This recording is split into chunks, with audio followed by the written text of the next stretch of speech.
Monsieur le rédacteur en chef. Je me permets de vous écrire suite à la lecture de votre article dans lequel vous avez déclaré que l'ancienne génération est mieux éduquée que la nouvelle.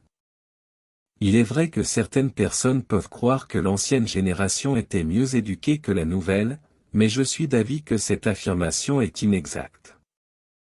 D'abord, il est important de noter que l'éducation évolue constamment avec le temps. Les méthodes d'enseignement, les programmes scolaires et les technologies utilisées sont tous en constante évolution. Cela signifie que les compétences et les connaissances nécessaires pour réussir dans notre société moderne sont différentes de celles qui étaient requises il y a des décennies. En outre, il est également important de noter que les opportunités éducatives sont maintenant plus accessibles à un plus grand nombre de personnes que jamais auparavant. Les programmes de bourse d'études, les cours en ligne et les ressources éducatives en ligne ont permis à de nombreuses personnes de poursuivre des études qui leur auraient autrement été inaccessibles. Enfin, il est important de souligner que les compétences et les connaissances ne sont pas les seuls éléments importants pour réussir dans la vie.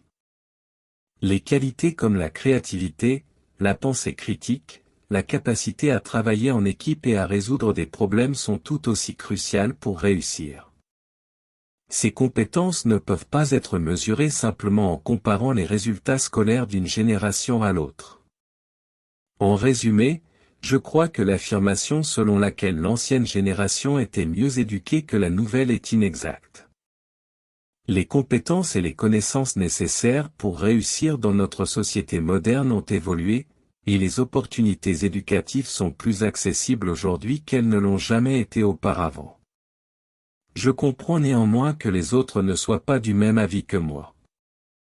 Cependant, j'aimerais voir ma lettre publiée dans votre journal afin de développer une réflexion qui sera riche d'enseignements. En vous remerciant pour l'intérêt que vous porteriez dans ma lettre. Je vous prie d'agréer, Madame la rédactrice en chef, l'expression de mes salutations distinguées. Sincèrement. Your name.